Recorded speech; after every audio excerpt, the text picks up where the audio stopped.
Ya, Bapak Ibu yang dikasih Tuhan, minggu ini kita membahas tema yaitu doa yang mengubahkan. Ada sebuah lagu yang cukup terkenal, berjudul Doa Mengubah Segala Sesuatu. Lirik lagunya demikian. Saat keadaan sekelilingku ada di luar kemampuanku, ku berdiam diri mencarimu. Dia mengubah segala sesuatu. Saat kenyataan di depanku mengecewakan perasaanku, ku menutup mata memandangmu. Sebab doa mengubah segala sesuatu. Mari kita lihat dan kita dengarkan pujian ini sejenak.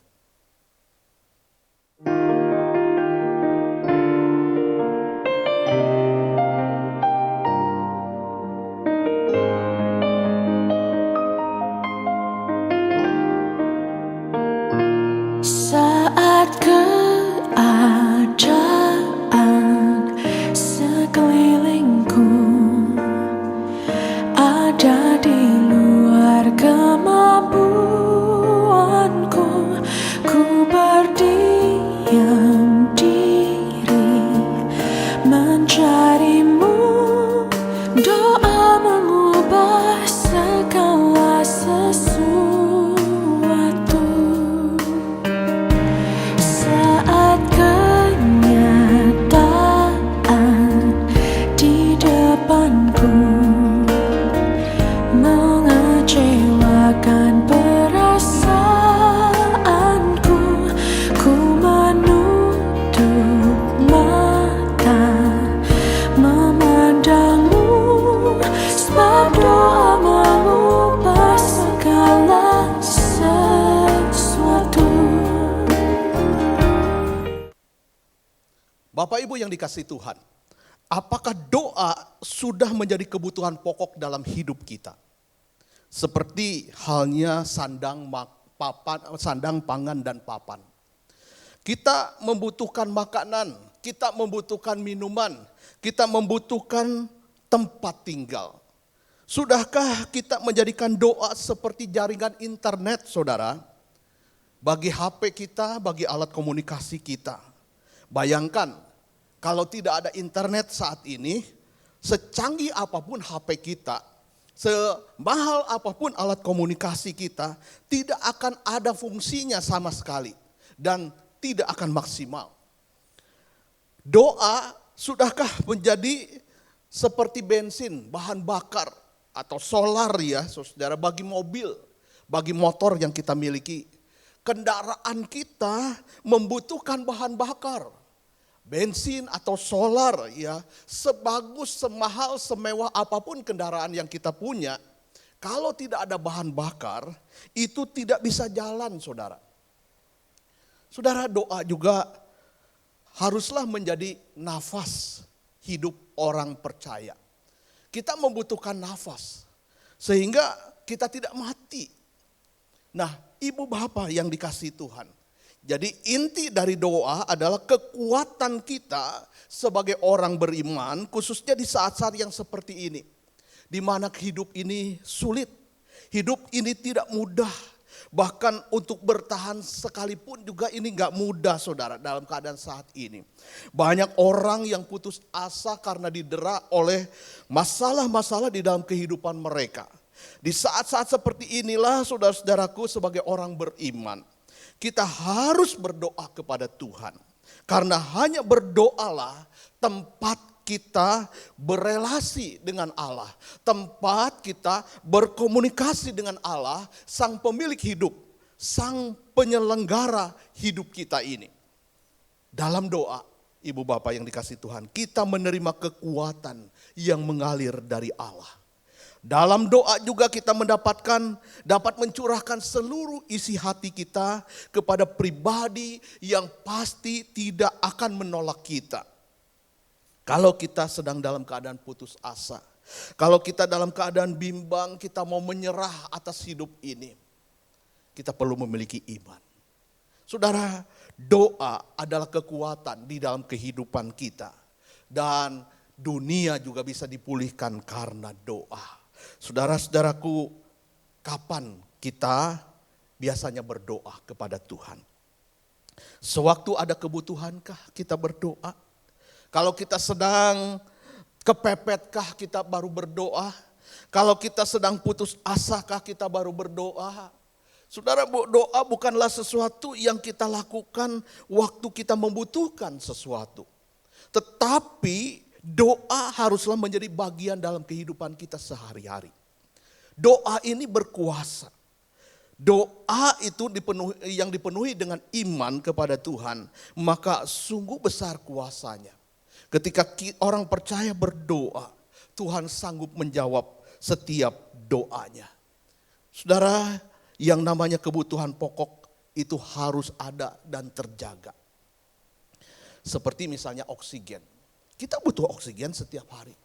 Kita butuh makanan, minuman, saudara. Tidak peduli makanan itu enak, suka atau tidak suka. Tetapi kita perlu asupan makanan untuk tubuh kita supaya kita tetap hidup. Seperti oksigen juga. Supaya kita tetap bisa hidup, kita harus menghirup oksigen. Sebab itu kalau kita tidak mau makan misalnya saudara, karena kita tidak suka makanan itu, badan kita akan lemah. Kalau kita tidak mau menghirup oksigen, maka kita juga akan mati. Nah, oleh sebab itu saudara, doa itu sangat penting di dalam kehidupan kita. Maka kita harus punya kebiasaan dalam hidup kita setiap hari untuk berdoa.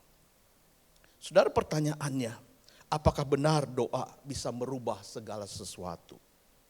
Bagaimana sikap orang Kristen ketika kita berdoa dan belum dijawab Tuhan atau belum dikabulkan oleh Tuhan? Saudara, apakah kita akan berhenti berdoa? Apakah benar-benar doa itu bisa merubah segala sesuatu? Kita mau belajar pada saat ini saudara. Hanya 2 poin yang saya mau sampaikan. Yang pertama, doa bisa mengubah sang pendoa. Orang yang berdoa akan berubah ketika dia berdoa kepada Tuhan. Tidak dapat disangkal bahwa doa itu mempunyai daya ubah. Yang pertama, diubah bukanlah keadaan. Yang pertama diubah bukanlah penyakit kita disembuhkan, keadaan sekeliling kita berubah. Tidak punya uang, langsung punya uang. Rumah tangga berantakan, langsung jadi akur kembali.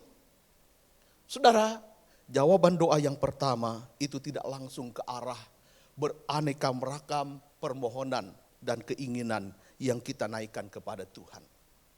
Tetapi diri kita sendiri sebagai seorang pendoa yang sangat dikasihi Allah. Itulah yang Allah akan ubah. Sebab Allah ingin kita menjadi pribadi yang berkarakter lebih baik lagi.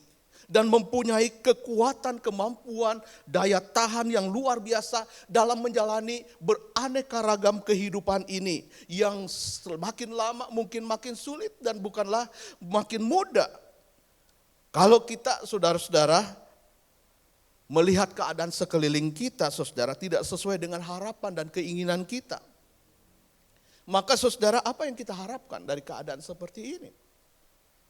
Diri kita lah yang harus berubah.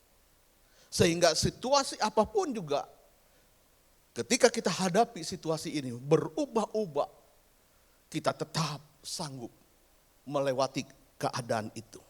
Kalau doa hanya berfokus kepada keinginan dan permohonan kita, seringkali doa kita tidak merubah apa-apa diri kita ini. Doa itu saudara bersentuhan langsung dengan si pendoa, dengan diri kita.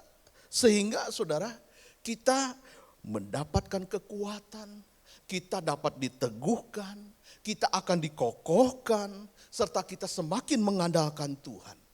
Apapun yang terjadi di sekeliling kita tidak akan mampu merubah kita sedikit pun saudara. Itulah kekuatan dari doa. Itulah kekuatan doa yang mengubah hidup kita. Doa akan mendewasakan kita. Ketika kita berdoa, sebuah lagu yang dinyanyikan oleh Mike Mohede, ya sayang penyanyinya sudah dipanggil Tuhan. Lirik lagunya berkata, kuatkanlah hatimu lewati setiap persoalan. Tuhan Yesus selalu menopangmu, jangan berhenti harap padanya. Saudara, dikatakan kuatkan hatimu. Jadi di sini saudara, untuk melewati berbagai macam pencobaan, saudara kita harus kuat. Doa mengubah si pendoa itu. Mengapa kita saudara harus lebih mementingkan perubahan si pendoa daripada keadaan? Karena saudaraku yang dikasih Tuhan, Tuhan ingin kita memiliki cara pandang yang berbeda. Ketika kita menghadapi kesulitan, persoalan di dalam kehidupan kita. Bukanlah cara pandang kita sebagai manusia yang dipakai, tetapi cara pandang Allah yang akhirnya akan mengubah karakter kita sehingga kita mampu mengatasi setiap kesulitan di dalam kehidupan ini. Rasul Paulus menghadapi persoalan pergumulan di dalam kehidupannya dicatat di dalam 2 Korintus pasal yang ke-12. Dia katakan ada duri di dalam dagingnya. Dan dia terus berdoa, memohon kepada Tuhan supaya duri itu lepas dari tubuhnya. Tetapi saudara, dia berkata saudara, bahwa Tuhan menjawab lain daripada apa yang dia inginkan. Sekalipun dia memohon kepada Tuhan, Tuhan lepaskan aku dari persoalan ini. Kita tidak jelas memang saudara, duri di dalam dagingnya ini apa. Kemungkinan besar adalah penyakit mata. Ya, karena dia pernah melihat sinar dari surga, sinar dari langit yang membuat dia pernah buta saudara. Atau juga ada penyakit lain, saudara tidak jelas di sini ya. Tapi di dalam ayat yang ke-7 sampai ayat yang ke-9 saya akan bacakan. Dia menuliskan di dalam 2 Korintus pasal 12 ini, ayat 7. Dan supaya aku jangan meninggikan diri karena penyataan-penyataan yang luar biasa itu, maka aku diberi suatu duri di dalam dagingku.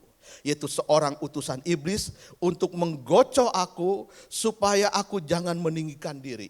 Tentang hal itu aku sudah 3 kali berseru kepada Tuhan supaya utusan iblis itu mundur daripadaku. Saudara, tetapi apa jawab Tuhan? Tuhan berkata, cukuplah kasih karuniaku bagimu. Sebab justru dalam kelemahanlah kuasaku menjadi sempurna. Sebab itu terlebih suka aku bermegah atas kelemahanku, supaya kuasa Kristus turun menaungi aku. Saudara, dia katakan, aku lebih suka bermegah dalam kelemahanku, supaya kuasa Kristus turun ke atasku. Bukannya bermegah atas kekuatannya. Rasul Paulus berkata, aku bermegah dalam kelemahanku. Tuhan tidak menjawab doa Paulus sehingga dia lepas dari penyakitnya. Tetapi saudaraku yang dikasih Tuhan, dia menerima apa yang Tuhan lakukan. Tuhan berkata, cukuplah kasih karuniaku bagimu. Justru dalam kelemahanlah kuasaku menjadi sempurna. Bapak Ibu yang dikasih Tuhan, ketika seorang pendoa menerima apa yang Tuhan inginkan, bukan apa yang dia inginkan, maka dikatakan kuasa Tuhan menjadi sempurna. Lewat kelemahannya, kuasanya makin sempurna. Dan dikatakan kuasa Kristus menaungi si pendoa yaitu Paulus. Sebab itu dia lebih suka dikatakan bermegah atas kelemahannya. Saudara, Alkitab mencatat ada banyak tokoh-tokoh di dalam Alkitab yang mengalami kesulitan dan Tuhan tidak melepaskan mereka dari kesulitannya. Contohnya Ayub misalnya. Ayub sepertinya diizinkan Tuhan, dibiarkan Tuhan menderita. Dan Tuhan tidak melepaskan dia, sekalipun dia mungkin berdoa memohon pada Tuhan. Daniel tidak dilepaskan Tuhan dari gua singa. Sadrah, Mesak dan Abednego. Teman-teman Daniel pun juga saudara, tidak lepas dari dapur api. Bahkan saudara, Alkitab juga mencatat ada banyak para syahid saudara, orang-orang yang mati syahid seperti Stefanus. dirajam batu. Dan tokoh-tokoh gereja, bapak-bapak gereja, juga banyak saudara mereka mati syahid. Karena memberitakan Injil, karena mempertahankan iman mereka. Dan Tuhan tidak melepaskan mereka dari hukuman yang menimpa mereka ini, seolah-olah tidak dijawab doa mereka oleh Tuhan. Saudara, jadi bukan masalah persoalannya, tetapi dirinya. Dan kita melihat orang-orang ini, saudara, adalah orang-orang yang keluar sebagai pemenang. Stefanus dan para syahid lainnya, saudara. Mereka bertahan dan kuat menghadapi hukuman. Bahkan hukuman mati itu. Karena Tuhan memberikan kekuatan kepada mereka.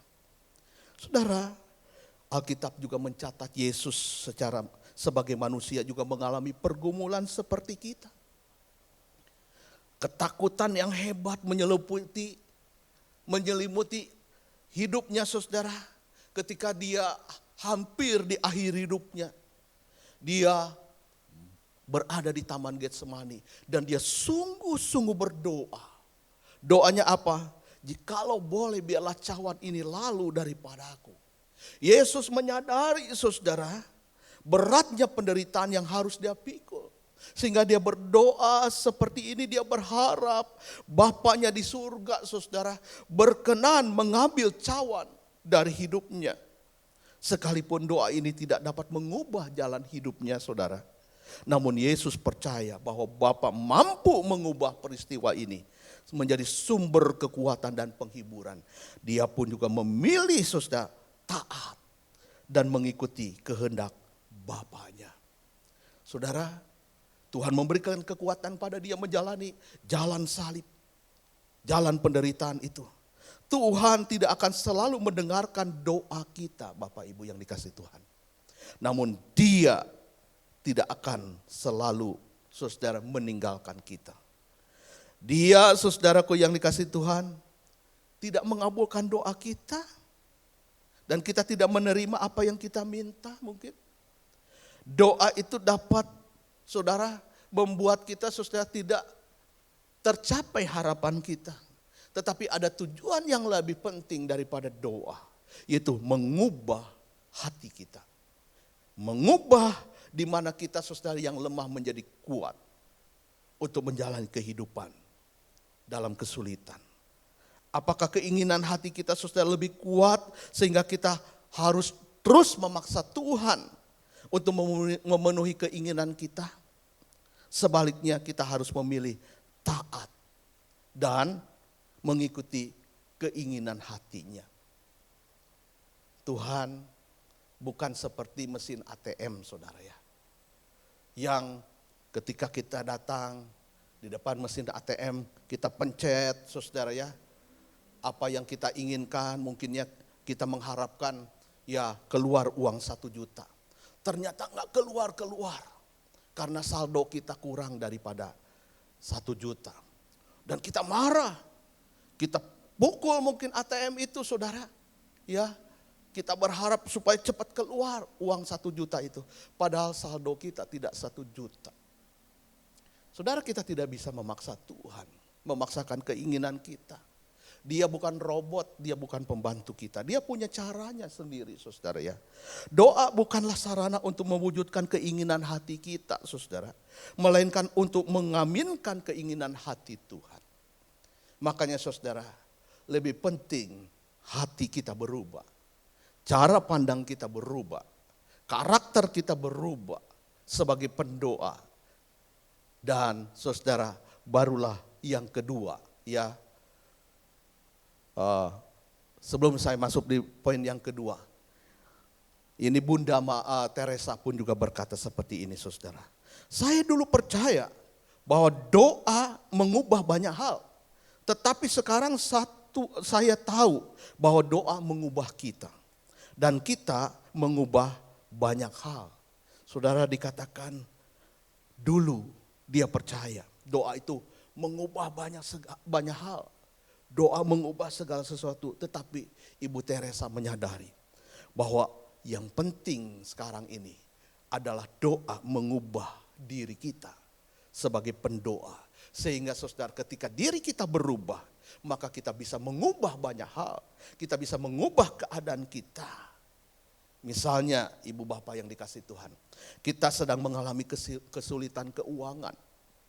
Tuhan mungkin tidak menjawab permohonan doa kita dengan memberi Anda sejumlah uang untuk menutup hutang Anda ya, melalui pemberian orang lain atau proyek yang tiba-tiba datang. Tapi saudara, Roh Kudus dalam keheningan ketika kita berdoa menunjukkan melalui batin kita di mana letak kelemahan kita. Dalam mengelola keuangan kita saudara di masa-masa yang lalu. Dan dia memberikan solusi sesuai dengan kehendak Tuhan. Saudara, kekuatan Roh Kudus membuat Anda dan saya mulai menjadi tertarik untuk belajar bagaimana mengelola keuangan itu dengan baik. Supaya kita ke depannya saudara lebih baik lagi dalam mengelola keuangan kita. Sehingga akhirnya kita boleh terbebas dari kesulitan keuangan kita saudara. Karena kita sadar kita sudah salah. Jadi saudaraku yang dikasih Tuhan, Tuhan memberikan hikmat kepada kita bagaimana mengelola keuangan dengan sebaik-baiknya. Bukan kita mengharapkan utang saya segera terbayar dengan caranya sendiri. Saudara, Allah ingin supaya kita ketika kita berdoa, kita sungguh-sungguh rendah hati. Kita mengoreksi diri kita, apa sih yang menjadi kelemahan kita? Apa yang menjadi kesalahan kita? Dan kita berubah saudara ya. Cara pandang kita berubah, hati kita berubah saudara, karakter kita berubah. Yang kedua, doa mengubah keadaan. Saudara, kita bisa melihat di sini saudara, bahwa doa itu adalah kekuatan di dalam kehidupan kita. Dia bisa mengubah keadaan. Doa mengubah keadaan yang tidak mungkin menjadi mungkin saudara. Tuhan punya cara. Caranya Tuhan, saudara, bukan caranya kita. Seringkali kita menganggap saudara, Tuhan harus mengikuti caranya saya. Saudara, Tuhan punya cara. Bagaimana bisa mengubah keadaan dan mendengar doa kita saudara dengan caranya. Bukan cara kita seringkali saudara ya. Kita melihat saudara di dalam kisah Nabi Elia. Dicatat di dalam 1 Raja-Raja 17 ayat dan pasal yang ke-18 saudara ya. Yang juga dikutip oleh Rasul Yakobus di dalam Yakobus 5 ayat 16 sampai ayat yang ke-18 saudara ya. Saya bacakan demikian. Doa orang benar bila dengan yakin didoakan sangat besar kuasanya. Elia adalah manusia biasa sama seperti kita. Dan ia telah bersungguh-sungguh berdoa supaya hujan jangan turun. Dan hujan pun tidak turun di bumi selama 3 tahun dan 6 bulan. Lalu ia berdoa pula dan langit menurunkan hujan. Dan bumi pun mengeluarkan buahnya. Saudara, pada saat kerajaan selatan yang ibu kotanya Yerusalem dipimpin oleh raja yang tidak takut akan Tuhan. Namanya Raja Ahab dan istrinya Isabel. Mereka saudara berdua membawa bangsa Israel tidak lagi mengikuti jalan Tuhan. Tidak lagi beribadah kepada Tuhan. Tetapi saudara mereka mulai membuat saudara patung-patung, kuil-kuil penyembahan berhala. Dan mereka saudara mengajak bangsa Israel makin hari makin jauh dari Tuhan. Akibatnya apa saudara? Tuhan sedih hatinya. Dan ketika itu saudara, Nabi Elia berdoa supaya Tuhan menghentikan hujan selama 3 tahun dan 6 bulan. Dan betul saudara, selama 3 tahun dan 6 bulan, seluruh tanah Israel saudara, itu kering kerontang. Mereka saudara tidak dapat menikmati panen karena tidak bisa tumbuh-tumbuhan, tidak ada hujan. Saudara, sampai puncaknya ketika saudara Nabi Elia berjumpa dan berhadapan dengan 450 nabi-nabi Baal. Disinilah didemonstrasikan saudara, siapa Allah yang sesungguhnya. Saudara, Elia berkata, mari kita berikan persembahan kepada Allah Kalian persembahkan pada Baalmu, saya kepada Allahmu. Mereka mengorbankan binatang yang ditaruh di atas mezbah. Dan kemudian mereka meminta api turun dari langit. Selama seharian 450 Nabi Baal berdoa memohon supaya api turun dari langit dan membakar korban bakaran ini. Sebagai bukti Allah mereka menerima persembahan mereka. Saudara, pada saat itu saudara api tidak turun dari langit. Lalu mereka saudara menoreh-noreh badan mereka saudara dengan duri, dengan cemeti saudara ya. Supaya Allah mereka itu berbelas kasihan pada mereka. Dan mereka memohon lagi supaya api turun dari langit sampai sore hari. Api tidak turun dari langit. Dan kini giliran Elia. Elia menyuruh sekarang mezbah ini, yang mezbah yang akan saya persembahkan kepada Tuhan, siram dengan air. Buat selokan-selokan kecil, penuhi dengan air. Dan aku akan berdoa, kalian akan melihat siapa Allah yang sesungguhnya. Ketika Elia berdoa, langsung turun api dari langit. Membakar mezbah. Persembahan itu diterima oleh Tuhan. Dan orang-orang ini saudaraku yang dikasihi Tuhan, bangsa Israel melihat bahwa Allah yang sesungguhnya adalah Allah yang disembah oleh Elia. Dan pada saat itu saudaraku terjadilah pembunuhan besar-besaran 450. Nabi-nabi Baal itu dibunuh oleh Elia. Dan Elia pada saat itu saudara ya berdoa setelah kejadian ini. Supaya Tuhan turunkan hujan. Setelah 3 tahun 6 bulan. Maka turunlah hujan. Di sini kita melihat saudara ya, doa orang benar besar kuasanya. Demikian juga dicatat di dalam perjanjian lama saudara, seorang juru minuman raja yang bernama Nehemia. Nehemia adalah seorang yang dibuang ke Babel. Tetapi dia berhasil menjadi karyawan istana Raja Babel yang bernama Raja Artasastra. Dicatat dalam Nehemia 1 dan 2. Nehemia sebagai juru minuman raja. Ketika dia kedatangan seorang saudaranya yang baru kembali dari Yerusalem. Namanya Hanani.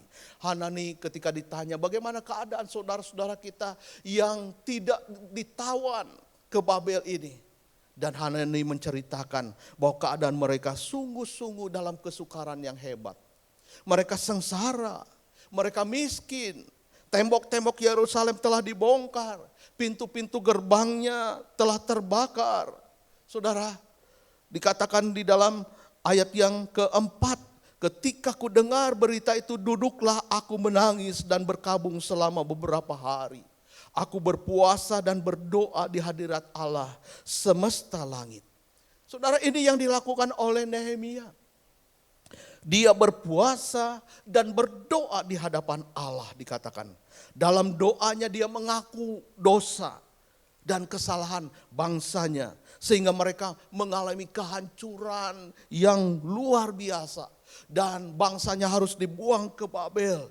Dan saudaraku yang dikasihi Tuhan. Sebelum dia menaikkan doa, dia memohon saudaraku yang dikasihi Tuhan. Tuhan mengingat kembali perjanjian antara Allah dengan bangsanya. Saudara, inilah kekuatan doa yang Nehemia sampaikan kepada Tuhan. Saudara, Nehemia saudaraku di ayat yang ke-7 dikatakan demikian. Kami telah sangat bersalah kepadamu dan tidak mengikuti perintah-perintah, ketetapan-ketetapan dan peraturan-peraturan yang telah kau perintahkan kepada Musa, hambamu itu.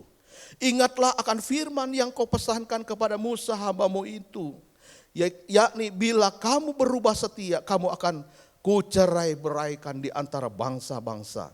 Tetapi bila kamu berbalik kepadaku dan tetap mengikuti perintah-perintah serta melakukannya, maka sekalipun orang-orang buanganmu ada di ujung langit, akan kukumpulkan mereka kembali dan kubawa ke tempat yang telah kupilih untuk membuat namamu diam di sana. Saudaraku, inilah doa Daud, doa Nehemia. Dia saudara berdoa di ayat yang ke-11. Sebelumnya ayat yang ke-10, bukankah mereka ini hamba-hambamu dan umatmu yang telah kau bebaskan dengan kekuatanmu yang besar dan dengan tanganmu yang kuat? Ayat 11, ya Tuhan berilah telinga kepada doa hambamu ini. Inilah saudara doa daripada Nehemia. Doa hamba-hambamu yang rela takut akan namamu. Dan biarlah hambamu berhasil hari ini. Dan mendapatkan belas kasihan dari orang ini, yaitu dari Raja Artasastra, saudara ya. Penjajah, penguasa. Saudara, ketika itu aku ini juru minuman raja. Dia menaikkan doa supaya dia bisa membangun kembali Yerusalem. Dia bukan seorang pejabat yang besar. Dia hanya sebagai juru minuman raja. Tetapi saudara, doa mengubah hal yang tidak mungkin menjadi mungkin. Tuhan mendengar doa Nehemia. Sehingga Raja Babel ini saudara, di dalam pasal yang kedua diceritakan saudara ya. Ayat yang pertama saya bacakan, pada bulan Nisan tahun ke-20 pemerintahan Raja Artasastra, ketika menjadi tugasku untuk menyediakan anggur, aku mengangkat anggur dan menyampaikan kepada raja. Karena aku kelihatan sedih yang memang belum pernah terjadi di hadapan raja. Ayat yang kedua, bertanyalah ia raja ya saudara kepada Nehemia, mengapa mukamu muram walaupun engkau tidak sakit? Engkau tentu sedih hati. Lalu aku menjadi takut. Nehemia takut saudara ya. Jawabku kepada raja, hiduplah raja untuk selamanya. Bagaimana mukaku tidak akan muram kalau kota tempat pekuburan nenek moyangku telah menjadi reruntuhan dan pintu-pintu gerbangnya habis dimakan api. Lalu kata raja kepadaku, jadi apa yang kau inginkan? Maka aku berdoa kepada Allah semesta langit. Saudara, inilah kekuatan doa. Nehemia saudara mendapat jawaban daripada raja. Jadi apa yang kau inginkan? Saudara, ayat yang kelima Nehemia menjawab, jika raja menganggap baik dan berkenan kepada hambamu ini, utuslah aku ke Yehuda, ke kota pekuburan nenek moyangku, supaya aku membangunnya kembali. Lalu bertanyalah raja kepadaku, sedang permaisuri duduk di sampingnya, berapa lama engkau dalam perjalanan? Dan bilakah engkau kembali? Dan raja berkenan mengutus aku sesudah aku menyebut suatu jangka waktu kepadanya. Saudara, Nehemia sungguh saudara mendapatkan jawaban doa dari Tuhan. Hal yang tidak mungkin menjadi mungkin. Seorang raja saudara, seorang penjajah bisa mengabulkan permintaan Nehemia untuk membangun kota Yerusalem. Saudara, ini ada hal yang aneh. Bahkan bukan hanya diizinkan dia pergi sendirian saudara tanpa membawa apa-apa. Tetapi saudara, ayat-ayat selanjutnya menceritakan bahwa dia pergi saudara dengan dukungan surat untuk saudara pergi kepada pengawas-pengawas kota-kota yang dia akan lalui. Dan dia juga saudara dapat mengambil kayu, bahan-bahan bangunan saudara, secara saudara sukarela. Orang raja-raja sekeliling dekat Yerusalem itu saudara, mereka menyumbang. Saudara, Nehemia saudara sungguh mendapatkan jawaban dari Tuhan. Doanya berhasil didengar Tuhan. Saudara, hal yang tidak mungkin terjadi dapat terjadi. Setiap orang di dunia ini pasti menginginkan adanya mujizat yang datang dari atas. Banyak contoh misalnya saudara ya. Orang yang sakit keras dan hampir saja saudara meninggal dunia. Sudah, kalau kanker itu sudah stadium lanjut. Atau orang yang terkena COVID ya saudara ya. Mereka mengharapkan mujizat terjadi. Di sisi lain saudara, kondisi ekonomi mereka juga hampir bangkrut saudara. Berharap ada mujizat Tuhan dan ekonomi mereka kembali pulih. Seseorang yang keluarganya broken home juga menginginkan ada mujizat yang nyata dalam kehidupan keluarga mereka. Pertanyaannya, apakah mujizat masih terjadi? Saudaraku, bicara tentang mujizat, mujizat adalah campur tangan Tuhan dan jawaban yang indah dari doa yang kita naikkan. Sebab itu Rasul Yakobus berkata, doa orang benar bila dengan yakin didoakan besar kuasanya Ini adalah satu janji Tuhan, saudara. Apabila kita berdoa dengan sungguh-sungguh kepada Tuhan dengan iman, maka mujizat masih dapat terjadi. Pemulihan akan terjadi. Akan tetapi mujizat itu tidak selalu diartikan kesembuhan atau kesuksesan, saudara ya. Mujizat adalah jawaban Tuhan yang terindah yang Tuhan berikan waktu kita berdoa. Sesuai dengan harapan kita, saudara, Tuhan mengabulkan. Tapi tidak semua doa dijawab sesuai dengan keinginan kita, saudara. Kita harus ingat ini. Doa orang benar, saudara, bila didoakan memang besar kuasanya. Tetapi saudaraku yang dikasih Tuhan, kadang-kadang saudara ya, Tuhan tidak jawab doa kita. Lalu bagaimana kalau doa kita belum dijawab Tuhan? Kitab 1 Tesalonika 5 ayat yang ke-17 berkata, tetaplah berdoa. Kita harus tetap berdoa, saudara ya.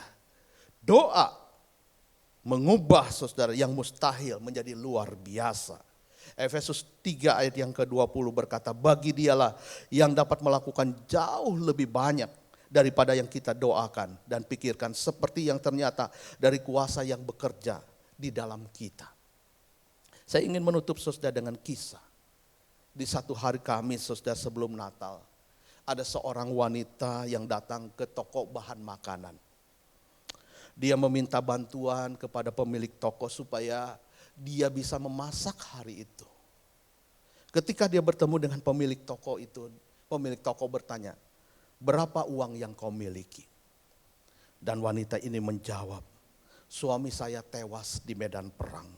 Saya tidak punya apa-apa lagi kecuali sebuah doa. Hanya doa yang kumiliki. Mendengar ucapan ini, si pemilik toko berkata, coba kalau gitu tuliskan doamu itu. Sambil dia melanjutkan pekerjaannya, saudara. Dan wanita itu sudah mengeluarkan secari kertas dari dompetnya. Dia menyerahkan kepada pemilik toko ini, saudara. Dia katakan, aku melakukan dan menulis doa ini semalam selagi aku menjaga bayiku yang sedang sakit. Pemilik toko itu mengambil kertas itu dan dengan kasar dia menaruh ya kertas ini sudah di atas timbangan kuno yang dia miliki. Dan dia berkata, aku akan memberikan bantuan kepadamu. Ya, bahan makanan yang kau butuhkan sesuai dengan bobot doamu. Jadi artinya sesuai dengan beratnya kertas itu, saudara ya. Dan yang aneh terjadi, saudara, saat dia menaruh sepotong roti di atas timbangan yang, saudara, timbangan kuno di mana sebelahnya itu adalah doa, berisi doa, kertas yang berisi doa. Dia terkejut, saudara ya. Timbangan ini kok enggak bergerak? Artinya masih kurang. Maka dia, saudara, tercengang sambil dia mengambil lagi, saudara, sebongkah keju. Dia taruh di situ, tapi timbangan ini masih juga belum bergerak. Lalu dia ambil seekor kalkun. Timbangan ini juga masih belum bergerak. Dan akhirnya, saudara, dia menaruh begitu banyak bahan makanan, saudara ya. Timbangan itu tidak bisa memuat lebih banyak lagi. Kemudian wanita ini, saudara, pergi pulang dengan membawa sekantong penuh bahan makanan dan air mata sukacita yang keluar dari wajah, dari matanya, saudara ya. Setelah wanita ini pergi pulang ke rumahnya, pemilik toko ini, saudara, memeriksa timbangannya. Kok aneh ya? Kenapa timbangan tadi tidak bergerak? Ternyata, saudara, timbangannya rusak. Pas pada saat, saudara, kertas doa itu ditaruh di atas timbangan itu. Dia kemudian memungut kertas doa itu, membaca isi tulisan doanya. Dan dia sangat terkejut melihat isi tulisan doanya.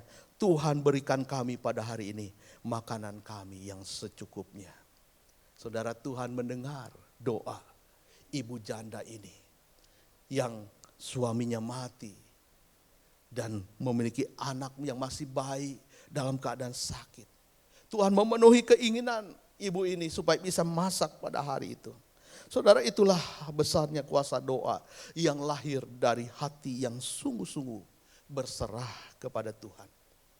Bukan hanya seperti yang kita doakan, tapi Tuhan juga mampu mengerjakan lebih daripada yang kita bayangkan, saudara.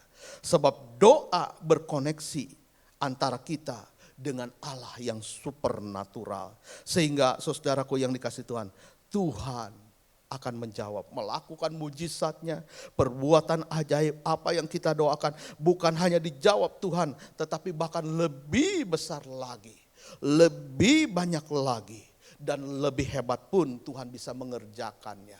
Sebab itu bagi Dialah yang dapat melakukan jauh lebih banyak daripada apa yang kita doakan atau kita pikirkan, seperti yang ternyata dari kuasa yang bekerja di dalam diri kita. Doa adalah, saudara, usaha relasi kita dengan Tuhan. Kita berkomunikasi dengan Tuhan, dan doa, di dalam doa tidak ada yang mustahil bagi Allah. Sebab itu tetaplah berdoa. Doa orang benar sangat besar kuasanya. Mari kita berdoa. Bapa yang baik, Engkau Allah yang dahsyat. Engkau tahu apa yang ada di dalam hati dan pikiran kami jauh sebelum kami mendoakannya, Bapa. Engkau tahu apa yang kami alami, dan Engkaulah yang membuat kami berdiri kuat di atas gunung persoalan kami. Engkau bukan hanya sanggup menolong, tetapi lebih besar lagi Engkau sanggup mengerjakan. Kami mau membangun roh kami, ya Tuhan, agar kami bisa bangkit melakukan perkara-perkara yang luar biasa di dalam kehidupan ini bersama-Mu dan memuliakan nama-Mu. Tuhan, kami mau belajar untuk melangkah dalam iman kami, ya Tuhan. Karena kami tahu hanya dengan iman sajalah kami dapat mencapai kemenangan. Maka saat ini juga kami mau mendeklarasikan kemenangan kami. Kami percaya bahwa kami sungguh menang atas segala pergumulan dan persoalan hidup kami. Dan mulai hari ini Tuhan, iman kami sudah dibangkitkan. Di dalam nama Tuhan Yesus Kristus kami berdoa. Amin.